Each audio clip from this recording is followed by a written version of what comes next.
আগামী ৫ বছরে বাংলাদেশের ইলেকট্রনিক্স ইন্ডাস্ট্রির সবচেয়ে বড় গেম চেঞ্জার কি হতে পারে? ফ্রিজের ডোরের মধ্যে আপনি টিভি দেখতে পাচ্ছেন। টোকা দিলেই ফ্রিজ খুলে যায়। আপনি মুখ দিয়ে বলবেন যে এসি এখন তুমি ২৬ চলো, ২৬ চলবে। রমজান এবং ঈদ এটা হচ্ছে সবচেয়ে আপনাদের বড় একটা সেলস সিজন। আমাদের কাস্টমারদের জন্য চমৎকার অফার আসছে। রমজানের বরকতময় অফার নামে একটা নতুন অফার নিয়ে এসেছি। ফেক এবং নকল পণ্য আপনাদের মার্কেটে কতটা ক্ষতিগ্রস্ত করছে? কাস্টমার ঠকছে প্রতিনিয়ত।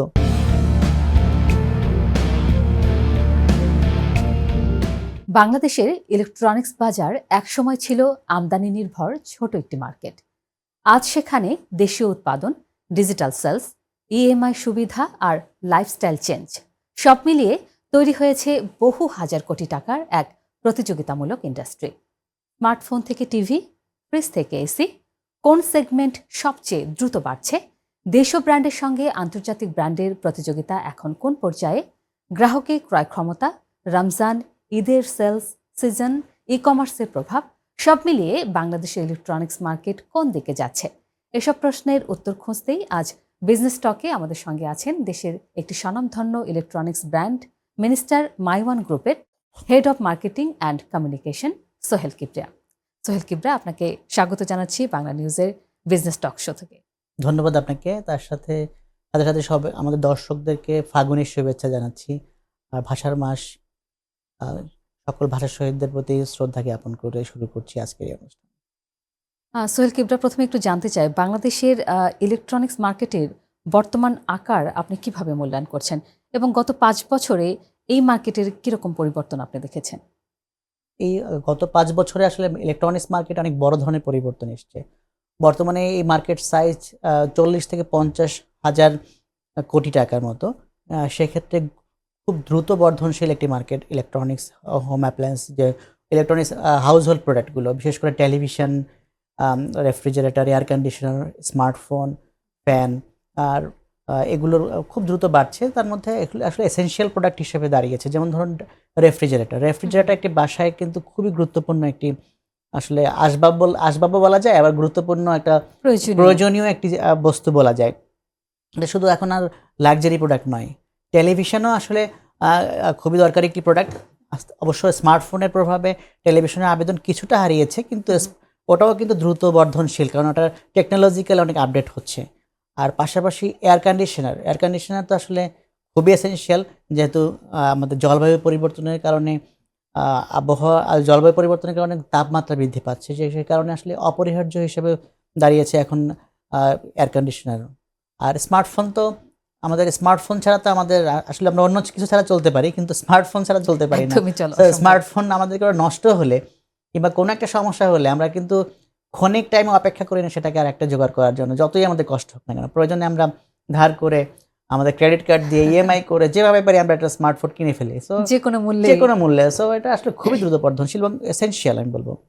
এই সেগমেন্ট গুলোর মধ্যে মানে কোনটি সবচেয়ে দ্রুত বাড়ছে এবং সেটা কেন বাড়ছে? এই মুহূর্তে বাড়ছে আসলে এয়ার কন্ডিশনারের চাহিদা। কারণ এয়ার কন্ডিশনার, যেটা আমি শুরুতেই বললাম, যে জলবায়ু পরিবর্তনের কারণে আবহাওয়া একটা পরিবর্তন এসেছে, যে কারণে দেখুন এখন কিন্তু ফেব্রুয়ারি মাস, এখন কিন্তু গরম লাগার কথা না। আপনি এখন দেখুন টেম্পারেচার ২৭ থেকে ২৮, ৩০ও হয়ে যায় কোনো দিন।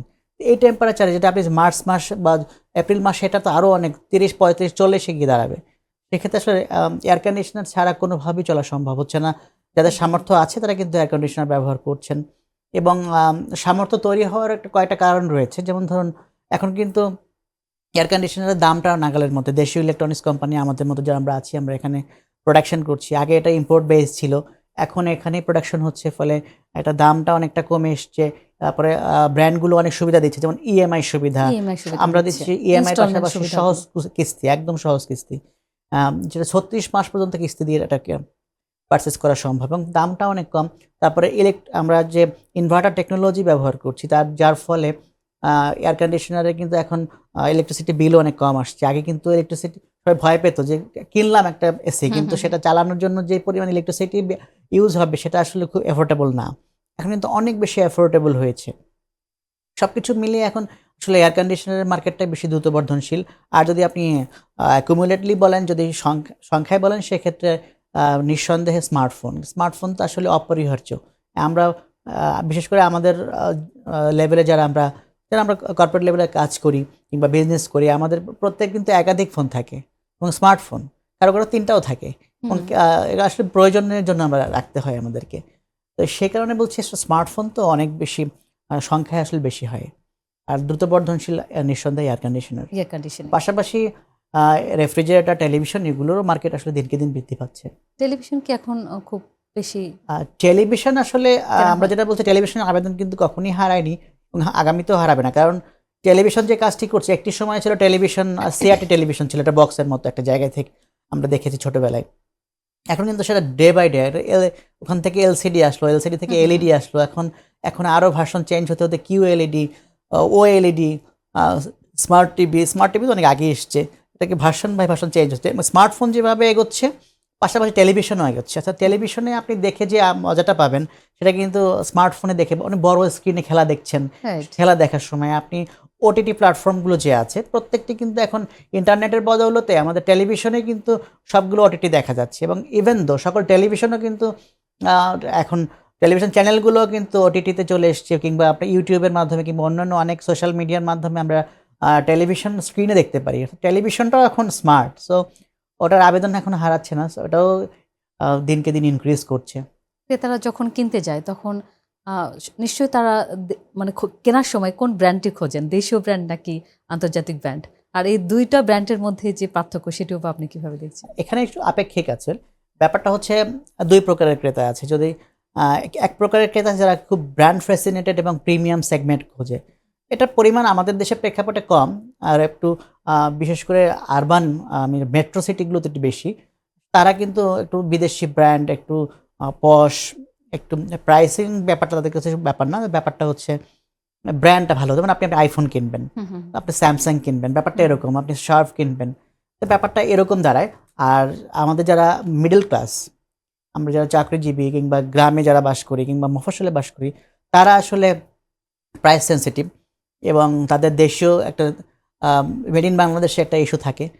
সো ওইটা ইমোশন কাজ করে। সেক্ষেত্রে মেড ইন বাংলাদেশ বা আমাদের দেশীয় যে ব্র্যান্ডগুলো, সেগুলো মার্কেটটা কিন্তু তুলনামূলক অনেক বেশি ইনক্রিজ করছে। এটা আলটিমেটলি ইনক্রিজ করছে। আমাদের বেশিরভাগ মানুষই কিন্তু এখন কিছু একটা এখনো কিন্তু প্রিমিয়াম সেগমেন্টের লোকও যারা ধরুন একটু ধনী শ্রেণী যারা, তারাও কিন্তু মেড ইন বাংলাদেশের প্রতি ঝুঁকছে। এবং মেড ইন বাংলাদেশ যারা করছি, আমরা যারা দেশীয় ইলেকট্রনিক্স ম্যানুফ্যাকচারার, তারা কিন্তু কোয়ালিটিটা এনশিওর করবার জন্য প্রতিনিয়তই চেষ্টা করে যাচ্ছি। আমরা বিদেশি ব্র্যান্ডের সঙ্গে পাল্লা দিয়ে আমাদের ব্র্যান্ডগুলোরও কোয়ালিটি এবং সার্ভিসগুলোকে আমরা আরও বেশি ডেভেলপ করার জন্য, আরও বেশি ভালো সার্ভিস কীভাবে দেওয়া যায়, আরও বেশি টেকনোলজিক্যাল কীভাবে আপডেট করা যায়, আমরা কিন্তু দিনকে দিন পাল্লা দিয়ে যাচ্ছি এবং চেষ্টা করে যাচ্ছি এবং অনেক ক্ষেত্রেই আমরা সফল হচ্ছি। সো আমি সার্বিকভাবে যদি বলতে হয় তাহলে বলতে হবে যে আমাদের দেশীয় ব্র্যান্ডগুলো ভালো করছে বিদেশি ব্র্যান্ড থেকে, যেটা আগে গত 10 বছর আগেও কিন্তু চিন্তাও করতে পারিনি। এক্ষেত্রে শহর বা গ্রামাঞ্চলের যারা ক্রেতারা রয়েছেন তাদের চাহিদার মধ্যে কিরকম পার্থক্য দিচ্ছেন? গ্রামের মানুষের চাহিদা এখন কিন্তু বিদ্যুতায়ন হয়েছে সারা দেশব্যাপী। এখন কিন্তু বিদ্যুতের ব্যাপক সব জায়গায় বিদ্যুতায়ন হয়েছে। তার ফলে গ্রামের লোক কিন্তু এখন রেফ্রিজারেটর, টেলিভিশন এগুলো কিন্তু ব্যবহার করতে পারছে এবং তাদের সাধ্যের মধ্যেও। কারণ রেমিটেন্স একটা বিষয় আছে, তাদের ইনকাম স্কেলও কিন্তু বেড়ে যাচ্ছে, মানুষের মাথাপিছু আয় কিন্তু আগের থেকে বেড়েছে। তো এখন কেনাটা অনেক প্রত্যেক কাস্টমার সেগমেন্ট যারা গ্রামের কাস্টমাররাও কিন্তু এখন সব ধরনের প্রোডাক্ট কেনার প্রতি আগ্রহী হচ্ছে। আর আপনি যেটা আপনার প্রশ্ন ছিল যে কোন গ্রামের ক্রেতাদের মধ্যে, আসলে গ্রামের যারা ক্রেতা, যাদের কনজিউমার, তাদের চাহিদার ক্ষেত্রে দেশীয় ব্র্যান্ডগুলো বেশি প্রাধান্য পাচ্ছে। আমরা কিন্তু আমাদের মার্কেটটা বেশি ইনক্রিজ করছে আসলে মফস্বলে। আচ্ছা, আপনি আরবানের থেকে বা মেট্রো সিটিগুলো থেকে আমাদের যে মফস্বল সিটিগুলো আছে, বিশেষ করে আপনার ডিস্ট্রিক্ট টাউনগুলো, সেগুলোতে বেশি ইনক্রিজ করছে। দামের কোনো পার্থক্যর কারণে কি চাহিদাটা বাড়ছে নাকি শুধুমাত্র দেশীয় ব্র্যান্ডের প্রতি সবাই ঝুঁকছে? দুটো বিষয় আছে, একটা প্রাইস সেন্সিটিভিটি আছে, যে আমি মূল্য বিষয়টি চিন্তা করতে হয়। মানে গ্রামের মানুষের আয় শহরের মানুষের তুলনায় একটু কম, তারা চিন্তা করে আসলে আমি এই দামে কি প্রোডাক্ট পাচ্ছি। আমার বাজেট 30,000 টাকা, ধরুন 30,000 টাকার মধ্যে আমি কোন ব্র্যান্ডের টেলিভিশনটা পাবো এবং কোন ব্র্যান্ডটা, পরিচিতির একটা ব্যাপার আছে, মানে টপ অফ মাইন্ডে থাকছে কে, কারটা বেশি দেখছে, পরিচিত ব্র্যান্ড কোনটা, এবং তারা এই বিষয়টিও দেখবে যে সার্ভিসটা কোথায় ভালো পাবো। মনে করুন আপনি খুলনা থেকে একজন একটা টেলিভিশন কিনবে, তাকে চিন্তা করতে হবে যে আমার টেলিভিশনটা যদি নষ্ট হয়ে যায় আমি খুলনায় কি সার্ভিস করাতে পারবো না ঢাকায় পাঠাতে হবে। তো এই টেলিভিশনটা আমার খুলনায় আমি দেখেছি কিনা, শোরুম আছে কিনা, এটার আসলে প্রেজেন্সই কেমন আছে, এই সব কিছু চিন্তা করে মানুষ আসলে মেড ইন বাংলাদেশটা আসলে মেড ইন বাংলাদেশ যে প্রোডাক্ট আমি বারবার বলছি যে আমাদের দেশীয় ম্যানুফ্যাকচারার যারা দেশীয় ব্র্যান্ডগুলো সেটা বেশি আসলে আপগ্রেড হচ্ছে, ইনক্রিজ করছে মার্কেট। আগামী 3 থেকে 5 বছরের মধ্যে ইলেকট্রনিক্স মার্কেটের গ্রোথ কতটা আশাবাঞ্চক বলে আপনি মনে করছেন?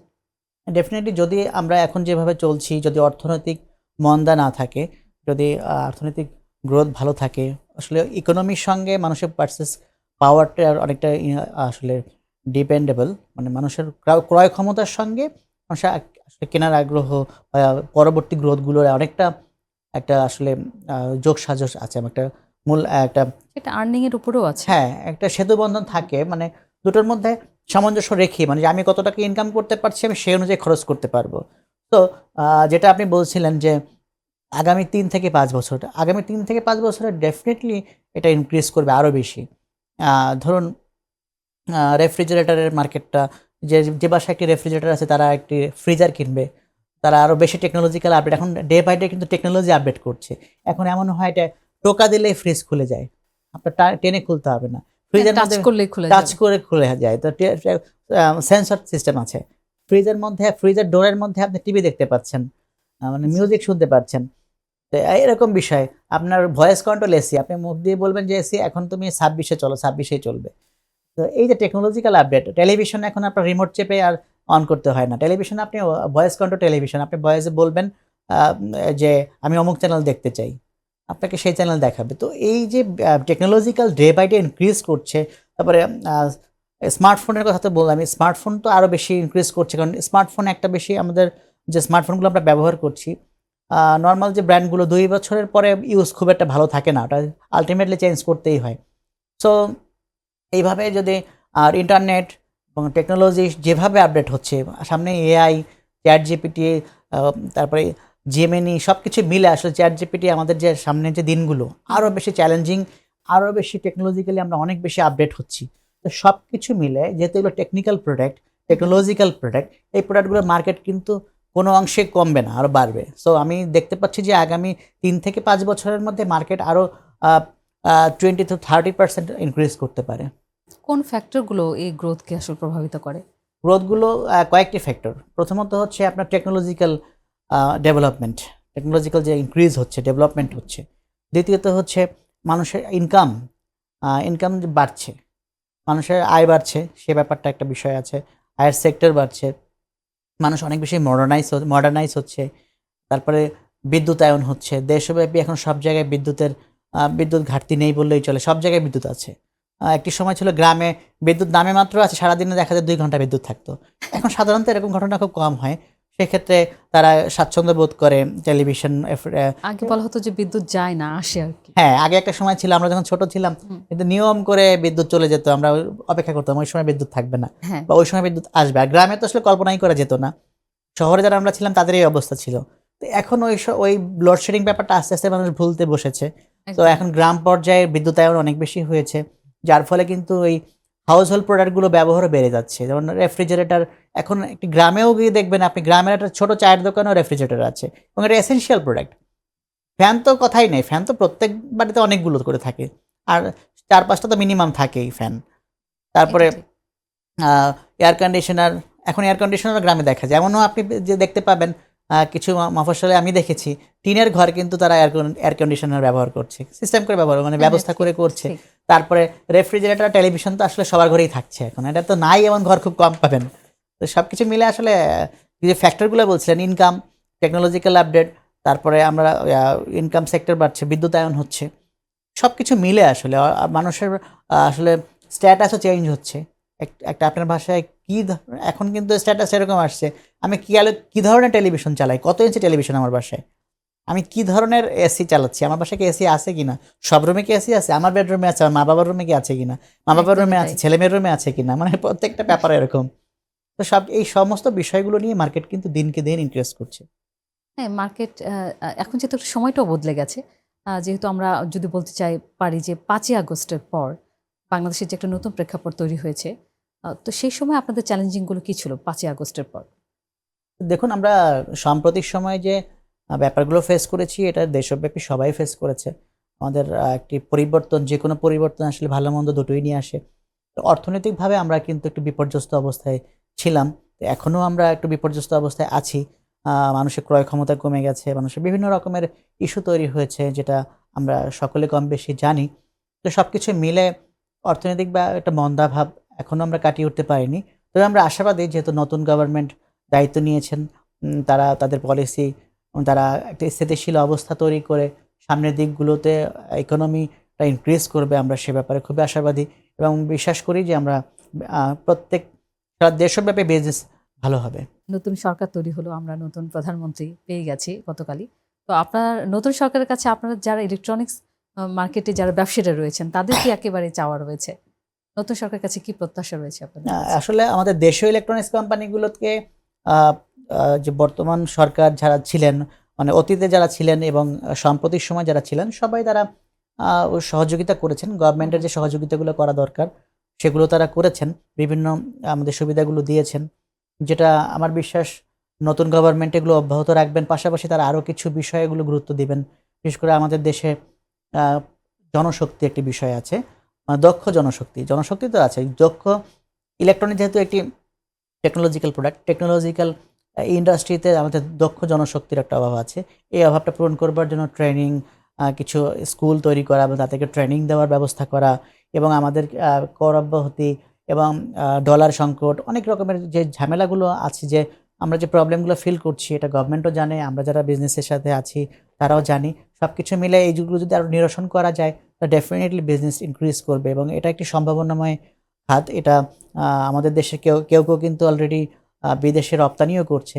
তো অনেকেই সক্ষমতা রাখে আ ইলেকট্রনিক্স প্রোডাক্ট বিদেশে রপ্তানি করবার। যেমন সিরামিক্স এবং মেডিসিনের পাশাপাশি আমাদের ইলেকট্রনিক্সও কিন্তু একটি রপ্তানিযোগ্য পণ্য হতে পারে।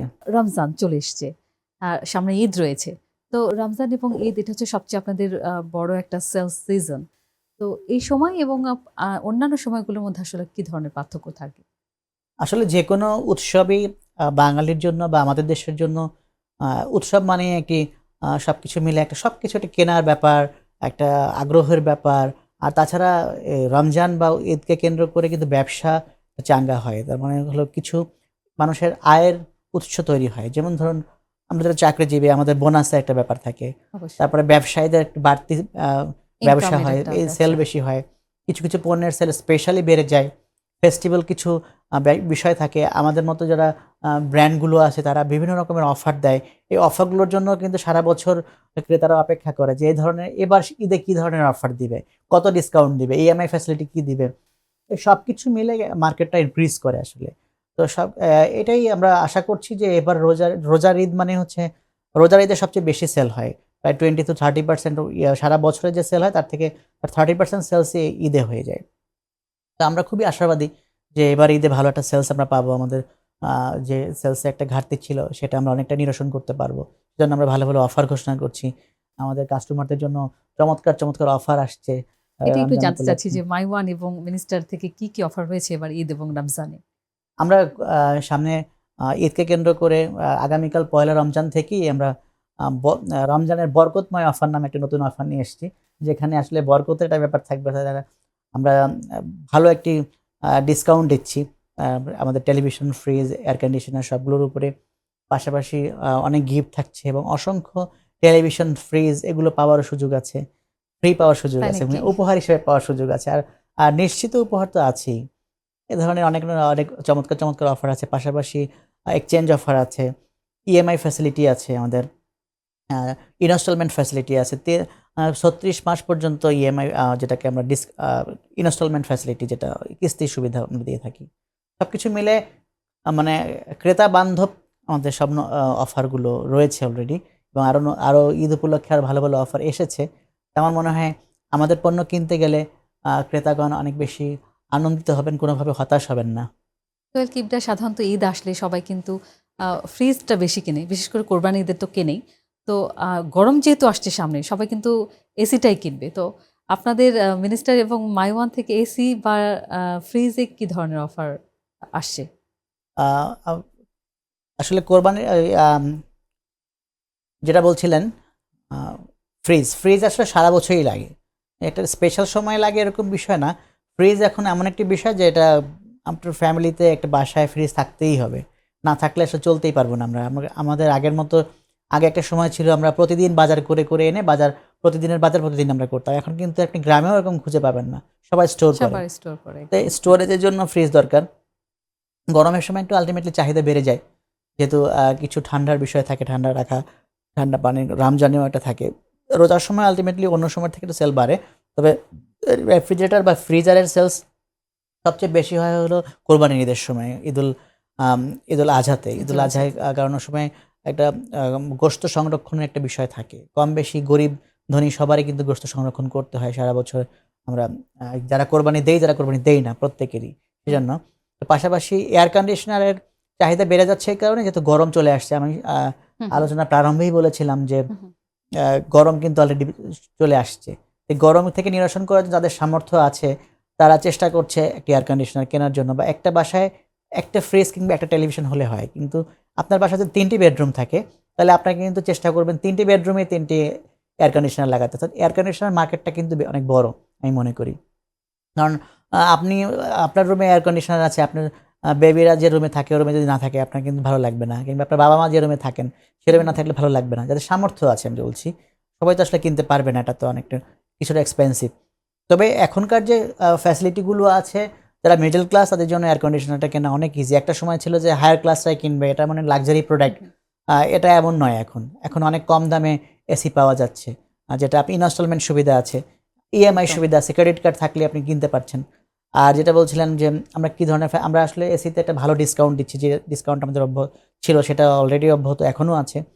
আমরা ইনভার্টার, নন ইনভার্টারের দামে ইনভার্টার মাইওয়ান এসিও দিচ্ছি।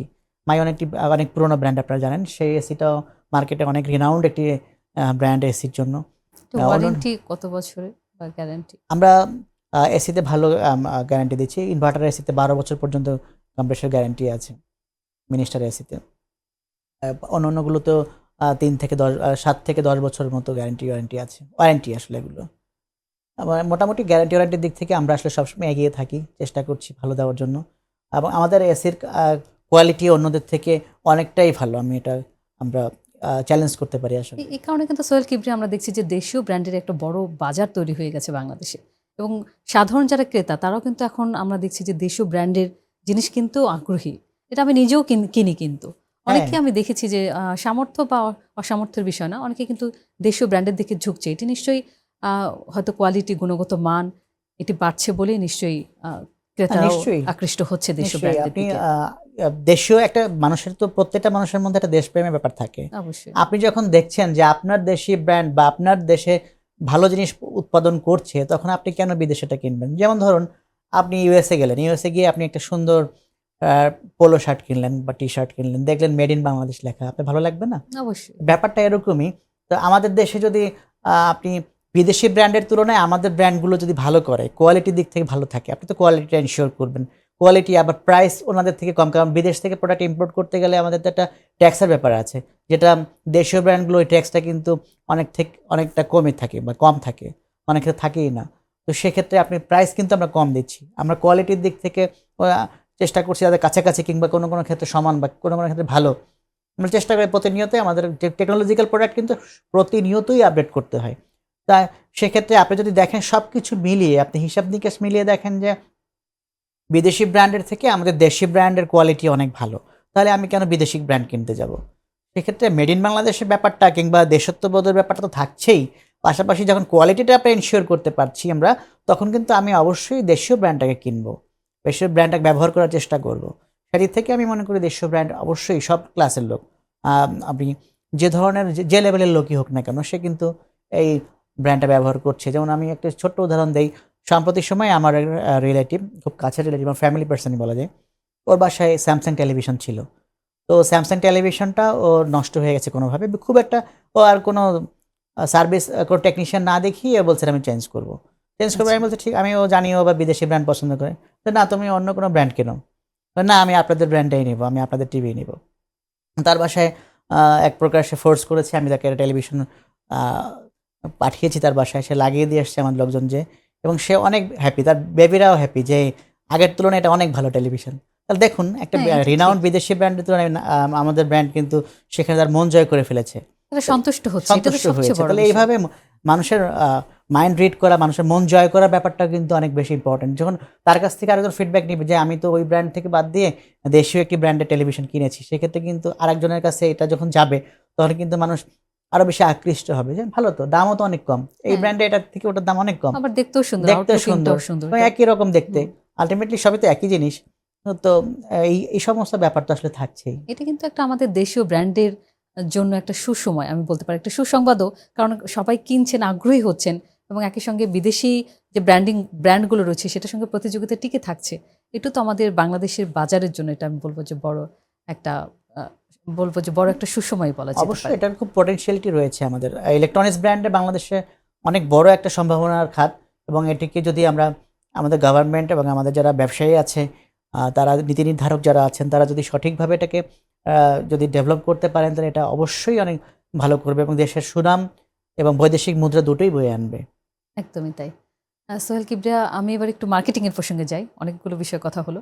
আহ, এই যে ডিজিটাল মার্কেটিং এর বিষয়টা রয়েছে, আপনারা আসলে যারা ইলেকট্রনিক্স বা ব্র্যান্ডিং যারা করেন তাদের কাছে যে মার্কেটিং এর ক্ষেত্রে ডিজিটাল প্ল্যাটফর্ম, সোশ্যাল মিডিয়া নাকি টেলিভিশন, কোনটাকে বেশি আপনারা মনে করেন যে মার্কেটিং এর দিক থেকে গুরুত্ব দেন কোনটাকে? দেখুন, মার্কেটিংটা আসলে শুধু একটা চ্যানেল দিয়ে হয় না। আমরা যেটাকে বলি 360 ডিগ্রি, একদম টোটালটাকে নিয়ে আমরা মার্কেটিং প্ল্যানটা করি। যে সব জায়গায় মানে টপ অফ মাইন্ডে থাকতে গেলে আপনাকে সব জায়গায় দেখতে হবে। ধরুন আপনি বেড়াতে গেলেন কক্সবাজার, হিমছড়িতে উঠেছেন, সেখানে মিনিস্টার ব্র্যান্ড দেখেছেন। আবার টেলিভিশন দেখছেন, একটা টক শো দেখছেন, ওখানে থেকে মিনিস্টার ব্র্যান্ড। আবার আপনি সোশ্যাল মিডিয়া স্ক্রল করছেন, সেখানেও দেখছেন মিনিস্টার ব্র্যান্ড। আবার যখন আপনি আ বাসার দিকে যাচ্ছেন, একটা বিলবোর্ড দেখছেন। রাস্তা দিয়ে যাচ্ছেন, দেখছেন যে আ আপনার একটা আ ট্রাফিক ডিভাইডার, ট্রাফিক ব্যারিয়ার। তাহলে আপনার কিন্তু টপ অফ মাইন্ডে থাকছে মিনিস্টার। আচ্ছা, আমি কক্সবাজারে দেখে আসছি, টেলিভিশনে দেখেছি, সোশ্যাল মিডিয়া দেখছি। সবকিছু মিলে কিন্তু এই ব্র্যান্ডের প্রতি আপনার ট্রাস্ট তৈরি হবে। আচ্ছা, এত জায়গায় আছে, নিশ্চয়ই ব্র্যান্ডটা ভালো। এই যে বিষয়টি, এটা হলো আ মানে সবগুলো হুম, হুম। চ্যানেলেরই আসলে গুরুত্ব আছে, যেটাকে আমরা মার্কেটিংয়ে সবগুলো চ্যানেলকে ধরে, ধরে আমরা কাজ করি। 360 ডিগ্রি আমরা ক্যাম্পেইন প্ল্যান সাজাই সবসময় যে সব জায়গায় আমাকে টাচ করতে হবে টপ অফ মাইন্ডে থাকার জন্য। কিন্তু যদি আপনি বলেন যে কম্পেয়ার করতে যান, সেক্ষেত্রে ডেফিনিটলি সোশ্যাল মিডিয়া বা ডিজিটাল মিডিয়ার আ একটা ইনফ্লুয়েন্সটা অনেক বেশি। কারণ হচ্ছে ডিজিটাল মার্কেটিংয়ের যেটা সুবিধা, সবচেয়ে বড় সুবিধা হচ্ছে আমি ROI-টা সরাসরি বুঝতে পারছি। হুম, হুম। আপনার আমাদের এই আজকের প্রোগ্রামটা কজন দেখছে, আমরা কিন্তু একদমই তাই। দেখতে পাবো যে কজন দেখেছে, আমাদের রিচ এবং কত এটা হয়েছে। তাৎক্ষণিকভাবে দেখতে পাচ্ছেন। তাৎক্ষণিকভাবে দেখতে পাচ্ছি। বাট এটা যদি টেলিভিশনে হতো, মনে করেন চ্যানেল আইতে আমাদের প্রোগ্রামটা হচ্ছে। কত লোক প্রোগ্রামটা দেখেছে আমরা কি আইডেন্টিফাই করতে পারবো? পারব না না, কিন্তু। টেলিভিশনে পাওয়া যায় না। টেলিভিশনে সম্ভব না। তবে ডিজিটাল প্ল্যাটফর্মে ডিজিটাল আপনি পারবেন। প্ল্যাটফর্মে সম্ভব। তো এই যে বিষয়টি, সেদিক থেকে আসলে ডিজিটাল মার্কেটিং এর গুরুত্ব এখন দিনকে দিন বৃদ্ধি পাচ্ছে। কারণ আমরা সঠিক ROI-টা বুঝতে পারছি। এখন স্মার্টফোনের বদৌলতে আমরা অনেক বেশি আম সোশ্যাল মিডিয়ায় অ্যাক্টিভ থাকছি। যার ফলে আমরা প্রতিনিয়ত এই সোশ্যাল মিডিয়ায় আমরা একটু স্ক্রল করলেই দেখা যায় কোনো না কোনো বিজ্ঞাপন চলে আসে। ইউটিউবের পাশাপাশি এখন OTT প্ল্যাটফর্মগুলো আছে। তারপরে এর পাশাপাশি আমাদের আরও অনেক চ্যানেল আছে, যেমন অনলাইন পোর্টালগুলো আছে, মাল্টিমিডিয়া পোর্টালগুলো আছে। যে সমস্ত জায়গায়, প্রত্যেকটি জায়গায় এখন বিজ্ঞাপন দেওয়ার সুযোগ আছে, এবং যেটা অনেক বেশি রিচ পাচ্ছে, এবং আমরা কন্টিনিউয়াসলি বুঝতে পারছি এটার ROI হুম, কত, এটা কত লোক দেখলো, রিচ কত হলো, এটা কত, এটা আমাদের আসলে এই বিজ্ঞাপন দিয়ে আমি কি রেজাল্ট পেলাম। এই জন্য আসলে সবকিছু মিলে যদি আপনি কম্পেয়ার করতে যান, সেক্ষেত্রে ডেফিনেটলি ট্র্যাডিশনাল মার্কেটিংয়ের থেকে আমাদের ডিজিটাল মার্কেটিংয়ের গুরুত্ব বেশি, এবং এটার ফিডব্যাক ভালো। বিশেষ করে যে রমজানে সোশ্যাল মিডিয়া ক্যাম্পেইন একটা বিষয় রয়েছে। এই সোশ্যাল মিডিয়া ক্যাম্পেইনটা বা কতটা কার্যকর মনে হয়? না, রমজানে একটা জিনিস হয়, যে রমজানে যেটা হয় আসলে সবাই তো ব্যস্ত থাকে না, কিছু লোক একটু ফ্রি থাকে। এই সময়টা সোশ্যাল মিডিয়ায় একটু মানুষ বেশি এঙ্গেজ থাকে। বিশেষ করে ইসলামিক বিভিন্ন চ্যানেলগুলো থাকে, হুম, হুম। রান্নার চ্যানেলগুলো থাকে। এটা আমাদের যারা মহিলারা বেশি ইনভলভ থাকে এখানে। একটু ইফতার আর নতুন, নতুন আইটেমের খাবার আইটেম বানানো। খাবার বিশেষ বানানো করে যায়। ইফতারে মানুষ কিন্তু একটু মুখরোচক খাবার খেতে খাবার চায়। পছন্দ করে। তো সে সমস্ত ক্ষেত্রে তাদের কাছে একটু গুরুত্ব পায়। আর ওই সমস্ত জায়গায় রিচ বেশি থাকে। পাশাপাশি বিভিন্ন টেলিভিশনগুলো কিন্তু বিভিন্ন রকম রমজানের প্রোগ্রাম করে। সেগুলো আবার ডিজিটাল মাধ্যমেও তারা চালায়, অন এয়ার করে থাকে। সবকিছু মিলে রমজানে আসলে আমাদের আসলে রমজান কেন্দ্রিক তো আসলে ক্যাম্পেইনও বেশি থাকে। বিভিন্ন অফার থাকে, অফারগুলোতে আমাদের প্রমোট করতে হয়। সেখানে রমজান কিংবা যে কোনো ফেস্টিভে আমরা কিন্তু একটু বাজেট বেশি দেই, এবং এই সময়টা আমরা ডিজিটাল মার্কেটিং পাশাপাশি টেলিভিশন এবং অন্যান্য ট্র্যাডিশনাল মার্কেটিংও থাকে, তবে ডিজিটাল মার্কেটিং আমাদের বাজেটটা বেশি থাকে। এই সময়টা ক্যাম্পেইনটা সবাই জি। দেখে, আর অনেকেই কিন্তু এই সময়টা একটু হয়তো ইফতারের আগে একটু অবসর সময়টা একটু থাকে, এই হ্যাঁ, সময়টা অবশ্যই তারা থাকে। একটু দেখে আমরা নেয়, যারা চাকরিজীবী তারাও দেখা যায় অন্য সময় থেকে একটু বেশি সময় পাই। বেশি সময় ওই যে পাচ্ছে। আমরা অনেক বেশিরভাগ মানুষই তো আসলে ইবাদত নিয়ে ব্যস্ত থাকে, পাশাপাশি কিছুটা সময় বের হয়ে যায়। কিংবা ইফতারের পরে একটু তারা একটু হ্যাঁ, সময়টা পাচ্ছে নাকি, তারাবি নামাজের আগেও তারা একটু জি, জি। ফোনটা চেক করে নিচ্ছেন যে সেখানে কি আছে, একটু দেখে নিয়ে দিন আপডেট। সম্ভাবনার কথা বললাম তাছাড়া সোহেল। আরেকটা বিষয় থাকে, আমি তো পার্চেজিং একটা ব্যাপার থাকে যে আমি তো এবার শপিং করব ঈদে। হ্যাঁ, হ্যাঁ, তাই ঈদে আমি কি ধরনের ড্রেস কিনবো দেখি তো এবার আড়ং কি দিচ্ছে কিংবা অন্যান্য রিনাউন্ড ব্র্যান্ডরা কি দিচ্ছে। এটা কিন্তু ইলেকট্রনিক্স, এখনই দেখা শুরু হয়ে গেছে, হ্যাঁ আমরা হ্যাঁ দেখছি হ্যাঁ, এখন। ইলেকট্রনিক্স ব্র্যান্ডগুলো কি ধরনের অফার দিচ্ছে হ্যাঁ, হ্যাঁ, আমরা দেখি, কম্পেয়ার করার চেষ্টা করি যে আমাদের কোন ব্র্যান্ড কি ধরনের অফার দিচ্ছে। অফার দিচ্ছে, একদমই সবকিছু তাই। মিলে আসলে আগ্রহ থাকে মানুষের। আর একটি বিষয় হচ্ছে আমাদের টার্গেট সেট করা যায়, হুম, হুম, হুম। যে ধরুন মৌসুমী আপু আপনি একবার কোনো সময় আপনি একটা ড্রেসের একটা থ্রি পিসের বিজ্ঞাপন দেখেছেন, হ্যাঁ, টার্গেট করা যায় মৌসুমী আপু কি ধরনের থ্রি পিস পছন্দ করেন বা একদম। উনি কি ধরনের আউটফিট পছন্দ করেন, আমরা আপনাকে ওইটাই দেখাবো। একদম ফেসবুকের যে অ্যালগরিদম আছে রাইট, সেটা আপনার কাছে সেটা পৌঁছে দিবে আবার বারবার, সেটা আপনাকে কিংবা দিবে। আপনি কোনো একটি মলে গিয়েছেন, ওই মলে আপনি কোন ব্র্যান্ডে গিয়েছেন এটাও কিন্তু ওইভাবে টার্গেটিং করা যায়। আপনি কোন লোকেশনে আছেন, আপনার লাইফস্টাইল কি, আপনি কি ধরনের প্রোডাক্ট ইউজ করছেন, আপনি কোন এলাকায় থাকছেন, আপনার ইনকাম স্কেল কেমন, সবকিছু টার্গেট করে করে বিজ্ঞাপন দেওয়া যায়।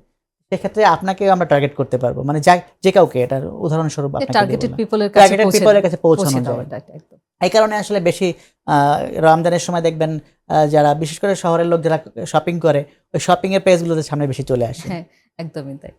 সোহেল কিবরা, আমরা তো সম্ভাবনার কথা বললাম, এবার একটু সংকটের কথা বলি। বাংলাদেশি ইলেকট্রনিক্স মার্কেটের সবচেয়ে বড় চ্যালেঞ্জগুলো এখন কি? যেমন ডলার সংকট ছিল, আমদানি নির্ভরতা ছিল, দাম বৃদ্ধি ছিল। এখন কি অবস্থায়, মানে সামনের দিনগুলোতে কি চ্যালেঞ্জগুলো রয়েছে আপনাদের? আমরা তো এই সাম্প্রতিক সময়ে কিছু চ্যালেঞ্জ মোকাবেলা করছি, এটা তো সকলেই কম বেশি জানি আমরা। পাশাপাশি আমাদের বড় চ্যালেঞ্জগুলো তো ডলার সংকটটা রয়েছেই। হুম, হুম। পাশাপাশি আমাদের আম দক্ষ লোকবলের একটা ব্যাপার আছে। তারপরে আমাদের ম্যাটেরিয়ালস একটা ব্যাপার রয়েছে।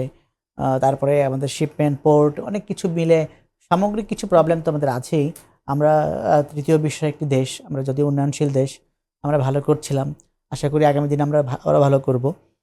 তো এগুলো আসলে চ্যালেঞ্জগুলো আসলে মোকাবেলা করতে পারলে এই আম এই খাতটাকে অনেক দূর নিয়ে এগিয়ে নেওয়া সম্ভব। ব্র্যান্ডগুলো কিভাবে প্রাইস সেনসিটিভ কাস্টমারদের টার্গেট করছে? ডেফিনিটলি প্রত্যেকটা ব্র্যান্ডই তো আসলে তার মূল টার্গেট কাজ হচ্ছে কাস্টমারকে টার্গেট করে প্রোডাক্টটা পৌঁছে দেওয়া। সকল ব্র্যান্ডই করে এটা। আপনি বড় ছোট সব ব্র্যান্ডের কাজই হচ্ছে প্রোডাক্ট সেল করা। তো সেলস করতে গেলে তাকে তো ওই ব্র্যান্ড প্রাইসিং একটা বিষয় মাথায় রাখতে হবে। আমরা আসলে টার্গেট করি যে আমার এবার কি ধরনের প্রোডাক্ট আসছে, এবং আমাদের টার্গেটেড পিপলের কাছে টার্গেটেড প্রাইসের প্রোডাক্ট থাকে, রেঞ্জ থাকে। যেমন ধরুন 20 থেকে 30 থেকে 20 থেকে 30,000 টাকার রেফ্রিজারেটর কোন ধরনের কাস্টমার কিনবে, আমরা সেই অঞ্চলে বেশি ক্যাম্পেইন করি, সেই অঞ্চলে প্রোডাক্টের অ্যাভেলেবিলিটি বেশি রাখি। আমরা ঢাকা এবং আমাদের মেট্রো সিটিগুলোতে আসলে কি ধরনের প্রোডাক্ট বেশি চলে, ওখানকার ইনকাম রেঞ্জ কেমন, এবং তারা আসলে আরবানের থেকে রুরাল যেটা জায়গাগুলো, গ্রাম অঞ্চলের বা মফস্বলের কাস্টমারদের কাছে প্রাইস সেনসিটিভিটি বেশি থাকে। তার প্রাইসটাকে ভাবে যে আমি কত টাকার মধ্যে কত সুবিধাটা বেশি পাবো, আমি কি ধরনের ফ্যাসিলিটি পাবো, আমি আসলে কিস্তি সুবিধা পাবো কিনা, সবকিছু মিলে আসলে ওই যেন প্রাইসের ব্যাপারটা আমাদের অনেক অনেক ভাবতে হয়। পাশাপাশি অনেক কম্পিটিশন মার্কেটে, কিন্তু আমাদের কম্পিটিটররা কি দিচ্ছেন, যাদের সাথে আমরা প্রতিযোগিতা করছি, ওনারা কতটা প্রাইস কমিয়েছে, প্রাইসটাকে আমাদের প্রতিনিয়তই অ্যানালাইসিস করতে হয় যে আমাদের সমসাময়িক ব্র্যান্ডগুলো কে কতটুকু প্রাইস কমিয়েছে, আমরা কতটুকু কমাতে পারি। আমাদের তার মধ্যে আবার আমাদের প্রফিটও করতে হবে। আমাদের অপারেশনাল কস্ট, মার্কেটিং কস্ট সবকিছু যে আমাদের প্রফিটও করতে হবে। এটা হলো সবকিছু মিলে আমাদেরকে একটা প্রাইসটাকে একটা প্রতিযোগিতামূলক প্রতিযোগিতামূলক মূল্য আমাদেরকে মূল্য। নির্ধারণ করতেই হয় সবসময়। এই প্রতিযোগিতা ছাড়াও তো আরেকটা সমস্যা রয়েছে, যেমন আমরা বাজারে দেখি ফেক এবং নকল পণ্য। এই ফেক এবং নকল পণ্য আপনাদের মার্কেটকে কতটা ক্ষতিগ্রস্ত করছে? ডেফিনিটলি এটা তো অনেক ভয়ঙ্কর একটা জায়গা। আপনি খুব চমৎকার একটা কোয়েশ্চেন করেছেন।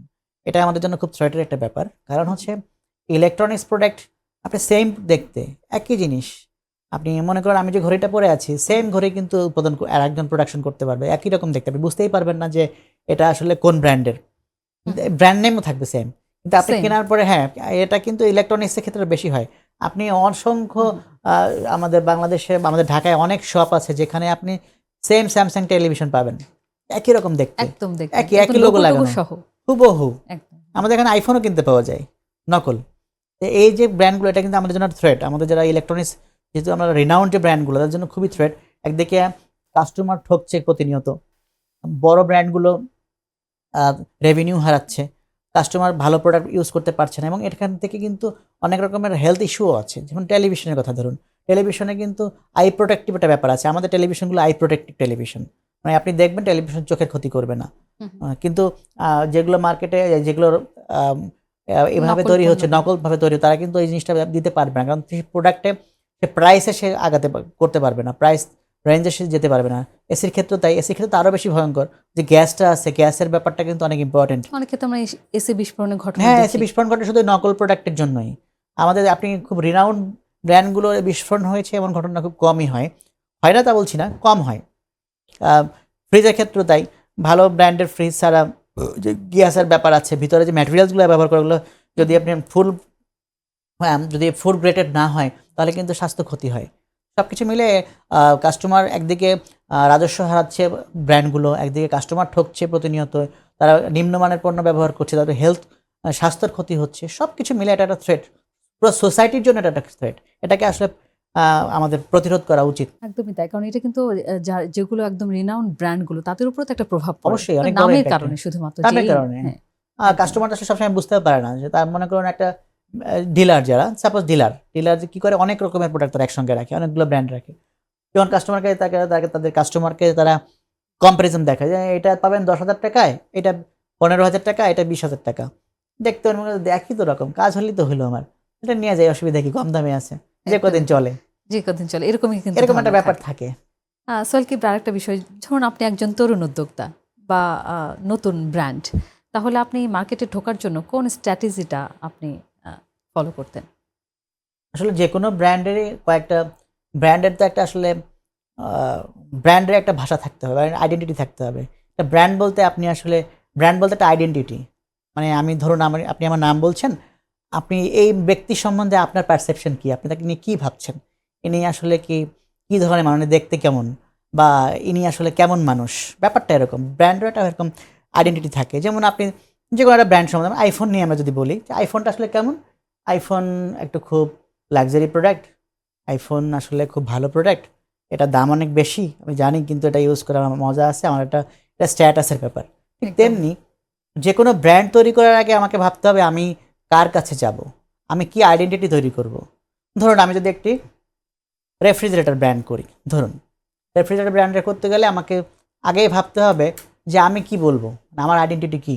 মার্কেটে তো অসংখ্য ফ্রিজ আছে, আমাদের কম্পিটিটর আছে, মানে আমাদের দেশি বিদেশি অনেকগুলো ব্র্যান্ড আছে, আমি আসলে কি, কেন আমারটা কিনবে, আমাকে একটা আলাদা সিগনেচার তৈরি করতে হবে, আমাকে একটা আইডেন্টিটি তৈরি করতে হবে। ধরুন সকল ফ্রিজ, কোনো ফ্রিজে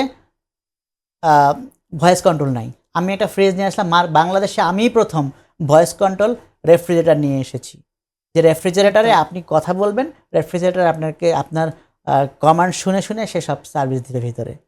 এই যে আইডেন্টিটি, তাহলে আপনি কি ভাববেন যে মিস্টার এক্স, একটা ব্র্যান্ডের নাম হচ্ছে এক্স রেফ্রিজারেটর, ধরুন এক্স রেফ্রিজারেটর কি, এক্স রেফ্রিজারেটর মানে ভয়েস কন্ট্রোল। এই যে ব্যাপারটা নতুনত্ব তৈরি হয়েছে, আপনি কিন্তু এই কি পয়েন্ট দিয়ে ঢুকলেন। আরও অনেক পারসেপশন থাকে যে আমি আসলে কম প্রাইসে দিব, আমার কোয়ালিটি হবে বেস্ট কোয়ালিটি, অন্যরা যা দিতে পারেনি আমি তাই দিব। মানে মার্কেটে দুই রকমের ব্র্যান্ড থাকে, একটা হচ্ছে আপনার ক্যাটাগরি ব্র্যান্ড, একটা হলো ফলোয়ার ব্র্যান্ড।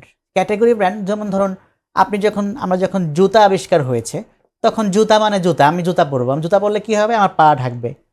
এখন এটা হলো ক্যাটাগরি ব্র্যান্ড, মানে বাটা মনে করুন এটা শুরু করেছে, বাটার পরে সাপোজ বাংলাদেশে অ্যাপেক্স এসছে, অ্যাপেক্স কী করলো, যে জুতা তো সবারই জুতা, জুতার মধ্যে তো কমফোর্টনেস থাকতে হবে, আমি কমফোর্ট জুতা দিব। আরেকজন এসে বললো কি না, কমফোর্ট কমফোর্ট থাকবেই, এটা স্টাইলিশ হতে হবে। সাপোজ আপনি জুতাটা পরেছেন, এটা কিন্তু স্টাইলিশ অনেক, আমি জুতাটা পরেছি, এটা কিন্তু অত স্টাইলিশ না। তাহলে কি আপনার স্টাইলিশ তৈরি করতে হবে, মানে প্রত্যেকটি ব্যাপারের মধ্যে একটা আইডেন্টিটি থাকতে হবে, যে আমার জুতা, একটা ব্র্যান্ড বললো আমি জুতা বিক্রি করি, আরেকটা বললো আমি কমফোর্টেবল জুতা বিক্রি করি, আরেকজন এসে বললো না আমারটা কমফোর্টেবল এবং স্টাইলিশ। এই যে আলাদা আলাদা ভ্যালু ক্রিয়েট করাটাই হচ্ছে ব্র্যান্ডের পারসেপশন, ব্র্যান্ডের আসলে আইডেন্টিটি তৈরি করা। আমি যেটা মনে করি যে আমরা যারা বিজনেসের সঙ্গে আছি, যারা আমরা বিজনেস ডেভেলপমেন্ট নিয়ে কাজ করছি, আমাদের প্রত্যেক যদি কেউ নতুন ব্র্যান্ড তৈরি করতে চাই, আমাকে নিজের আইডেন্টিটি তৈরি করতে হবে। আমি কি, একটা আলাদা আলাদা সত্তা তৈরি করতে হবে যে আমি এই জিনিস, এক্সট্রা ভ্যালু অ্যাড করতে হবে। যেমন নতুনত্ব, ব্যতিক্রম, Right. এগুলো হচ্ছে বাংলাদেশে রয়্যাল এনফিল্ড নামে একটা মোটরসাইকেল ব্র্যান্ড এসেছিল, এখনো আছে ওনারা। তো এটা এত বেশি হাইপ ক্রিয়েট কেন করেছে? ওরা নিশ্চয়ই একটা এমন কিছু, মানুষ কিন্তু হুমড়ি খেয়ে পড়েছে, অ্যাডভান্স টাকা দিয়ে আসছে, এত টাকা দামের একটা মোটর বাইক, তারপরও মানুষ কিন্তু অ্যাডভান্স টাকা দিয়ে এসছে। এই যে তৈরি করেছে, পারসেপশন তৈরি করা আসলে একদমই এটা করতে পেরেছে। স্যার কিবরিয়া, আগামী 5 বছরে বাংলাদেশ ইলেকট্রনিক্স ইন্ডাস্ট্রির সবচেয়ে বড় গেম চেঞ্জার কি হতে পারে?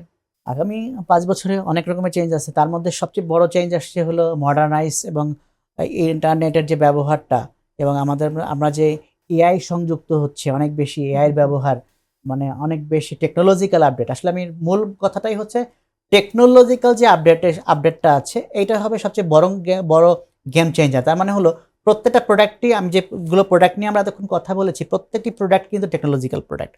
অর্থাৎ যত বেশি টেকনোলজি আপডেট হবে, অত প্রোডাক্টগুলো কিন্তু আপডেট হবে, এবং ব্র্যান্ডগুলো যত বেশি আপডেট করতে পারবে, তারা অত বেশি উপরে উঠবে, তারাই গেম চেঞ্জ করে ফেলবে। যারা যত বেশি এগিয়ে থাকবে, তারা তত বেশি গেমে এগিয়ে থাকবে।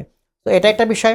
পাশাপাশি আর একটা চ্যালেঞ্জ আছে প্রাইস কত রিজনেবলে আপনি দিতে পারবেন, কোয়ালিটি কত কম, কম প্রাইসে, রিজনেবল প্রাইসে কত ভালো কোয়ালিটি দিতে পারবেন, সার্ভিস, মানে আমি কতটা ভালো সার্ভিস দিয়ে আপনার কাছে পৌঁছাতে পারবো। মার্কেটিংয়ে কিন্তু অনেক বড় ইম্পর্টেন্ট একটা পার্ট হচ্ছে সার্ভিস, আফটার সেল সার্ভিস। আমাদের এই প্রোডাক্টে কিন্তু সার্ভিসটা অনেক বেশি ইম্পর্টেন্ট। যেমন ধরুন, আপনি একটি এসি কিনেছেন, এসিটা আপনার এই গরম এসছে, এখন কিন্তু এসিটা আপনার সার্ভিস দিয়ে আপনাকে শুরু করতে হবে, আপনাকে একবার সার্ভিস করতেই হবে। আপনি যদি প্রপার সার্ভিসটা যার কাছ থেকে পাবেন, আপনি কিন্তু আলটিমেটলি তার প্রতি লয়াল ফিল করবেন। সার্ভিসটাও কিন্তু ইম্পর্টেন্ট। এই কয়েকটি বিষয় আসলে সম্মিলিতভাবে এক গেম চেঞ্জ আর আগামী দিনের মানুষগুলো বা এখনকার মানুষগুলো, এখন যারা জেন জি আছে, এরা কিন্তু একটা সময় এরাই কিন্তু লিড দিবে সংসারের, এরাই হাল ধরবে সংসারের। আমরা একটা সময় বড় হয়ে যাব, তারা কিন্তু আগামী 5 বছরের মধ্যে তারা কিন্তু সংসারের হাল ধরে ফেলবে। তো তখনকার সময় কিন্তু তারা কিন্তু আরও বেশি সেন্সিটিভ হবে, যে কতটা মডার্ন টেকনোলজি, কতটা প্রাইস সেন্সিটিভিটি, কতটা সার্ভিস ভালো পাওয়া যায়, প্রোডাক্টের ডিজাইন কি হচ্ছে, প্রোডাক্টটা কতটা দেখতে সুন্দর হচ্ছে, এটা আমার স্ট্যাটাসের সঙ্গে যাচ্ছে কিনা, এই সব কিছু চিন্তা করে তারা কিন্তু অনেক বেশি সেন্সিটিভ হবে সব কিছু বিষয়ে, আমাদের তুলনায় তারা অনেক বেশি। তারপরে যে আলফা জেনারেশন আসছে, তারা কিন্তু আরো এক ধাপে এগিয়ে। তারা এখনই যে টেকনোলজিক্যাল আপডেট, তারা আপনি ভাবতেই পারবেন না, আমরা যে বয়সে স্মার্টফোন ইউজ করা শুরু করেছি, সে তার থেকে অনেক ছোট বয়সে, এখন ধরুন 2-3 বছরের বাচ্চারা আইপ্যাড ইউজ করে। একদম, ওরা যতটা প্রযুক্তিগত, তারা অনেক এক্সপার্টলি ইউজ করে, তার যে গেমস যেভাবে খেলছে, আপনি আমি সেভাবে পারছি না। একদমই ঠিক। কিবরিয়া, একদমই আমরা শেষ পর্যায়ে চলে এসেছি অনুষ্ঠানে। যাওয়ার আগে শুধু সংক্ষেপে জানতে চাই, যারা ক্রেতা রয়েছেন, বিশেষ করে কনজিউমারদের জন্য আপনার কি পরামর্শ রয়েছে? সামনে ঈদ রয়েছে, রমজান রয়েছে, তারা কোনো ইলেকট্রনিক্স পণ্য কেনার ক্ষেত্রে তাদের কি সতর্কতা অবলম্বন করা উচিত? আপনার কি পরামর্শ রয়েছে? এই সময় আসলে এটা খুবই চমৎকার একটা আমাদের বিষয়ভিত্তিক প্রশ্ন আপনি করেছেন। খুবই গুরুত্বপূর্ণ ব্যাপার। রমজান মাস সাওমের মাস, আমরা সাওম করব, পাশাপাশি আমাদের একটি উৎসব, বা আমাদের মুসলিমদের জন্য সবচেয়ে বড় উৎসব রমজান। এই সময় আমাদের একটা বাড়তি ইনকামের ব্যবস্থাও হয়, যে যেখানে আমরা কাজ করি না কেন কিছু ইনকাম থাকে, এবং আমাদের যত কষ্টই হয় না কেন, আমরা কি করি, আমাদের প্রিয় মানুষের জন্য, আমাদের সংসারের জন্য কিছু কেনাকাটা করেই থাকি। তো সেক্ষেত্রে আমাদের কয়েকটি বিষয় অবশ্যই ভাবতে হবে। আমরা দেখে নিব যে আমরা সঠিক ব্র্যান্ডের, সঠিক মানসম্পন্ন পণ্যটা কিনতে পেরেছি কিনা। সবসময় যে কম প্রাইস হলেই আমরা কিনবো তা নয়। আমার কথা হচ্ছে রিজনেবল প্রাইসে ভালো প্রোডাক্ট কে দিচ্ছে। রিজনেবল আর কম প্রাইসের মধ্যে কিন্তু পার্থক্য আছে, আমরা একটু কম দেখে নিব যে আমরা রিজনেবল প্রাইসের মধ্যে ভালো প্রোডাক্ট মিনস ভালো কোয়ালিটির প্রোডাক্ট।